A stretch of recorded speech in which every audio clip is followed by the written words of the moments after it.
Brought to you by ITIL Series. ITIL Power Series.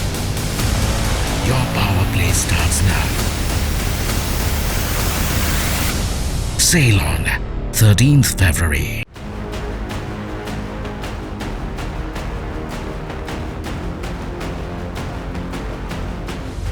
एक ऐसा double murder जिसने पूरे उत्तर प्रदेश में सनसनी मचा दी। अमरोहा में एक सराफा व्यापारी और उनकी बेटी के कत्ल के बाद सभी यही सोच रहे थे कि आखिर किसने इस वारदात को अंजाम दिया होगा, लेकिन जब सच सामने आया तो सभी के होश फाख्ता हो गए।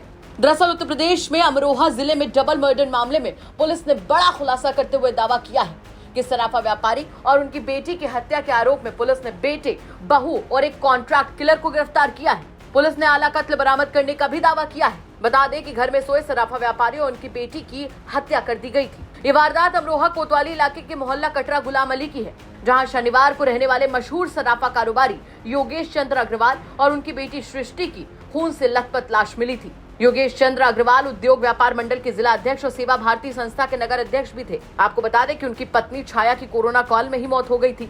परिवार में बेटा ईशांक अग्रवाल, बेटी सृष्टि और बहू मानसी अग्रवाल है। दरअसल योगेश चंद्र अग्रवाल अपने इकलौते बेटे, बहू और एक गोद ली हुई बेटी के साथ घर में रहते थे। आरोप है कि बेटे, बहू और कॉन्ट्रैक्ट किलर ने योगेश चंद्र अग्रवाल और उनकी बेटी को मौत के घाट उतारा। आरोपी बेटा ईशांक अग्रवाल दोनों के शरीर से निकले खून के निशान मिटाने के लिए सबूतों को धोता रहा। आरोपियों ने मौके पर सामान बिखेर कर पुलिस को गुमराह करने का भी प्लान बनाया था। फिलहाल पुलिस ने घटना का खुलासा कर लिया है और आरोपी बेटे समेत उसकी पत्नी और एक कॉन्ट्रैक्ट किलर को हत्या के आरोप में गिरफ्तार किया है। पूरे मामले पर पुलिस ने क्या कुछ जानकारी दी, चलिए सुनवाते हैं आपको। दिनांक 10 फरवरी को जनपद अमरोहा में कोतवाली अमरोहा नगर क्षेत्र में ये डबल मर्डर की घटना हुई थी, जिसमें पिता और पुत्री मृत अवस्था में पाए गए थे। इस संबंध में अभियोग पंजीकृत करके विवेचना शुरू की गई थी। आज इस घटना का अनावरण किया गया है। घटना को कारित करने में मृतक के ही पुत्र, उनकी पुत्रवधू और एक अन्य साथी का हाथ है, जिन्होंने पिता और पुत्री का मर्डर किया।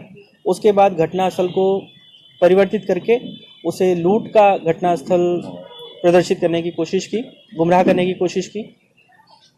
घटना के पीछे कारण यह है कि पिता और पुत्र में लंबे समय से संपत्ति का विवाद चल रहा था और इसके अलावा पुत्र अपनी संपत्तियों को बेचकर दिल्ली में शिफ्ट होना चाह रहा था और साथ में ही पिता की कुछ गतिविधियां थी जिनसे पुत्र और पुत्रवधू लगातार नाराज चल रहे थे।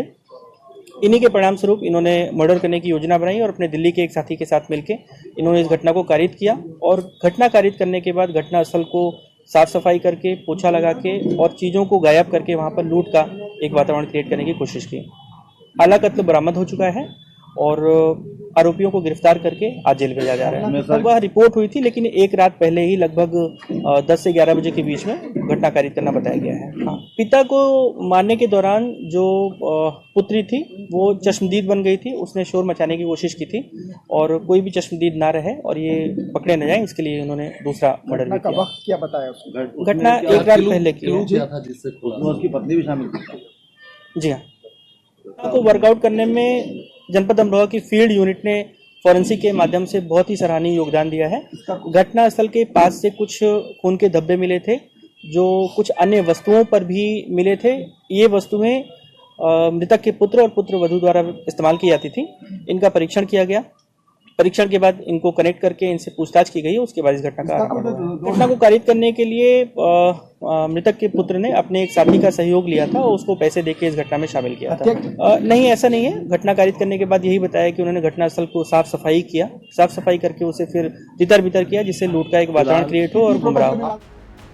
जरा सोच कर देखिए कि जिस बेटे को पाल पोस कर बड़ा किया, अगर इन आरोपों में रत्ती भर भी सच्चाई है तो कई सवाल खड़े होते हैं। सबसे बड़ा सवाल तो ये कि क्या संपत्ति का विवाद पिता और बहन से ज्यादा जरूरी था?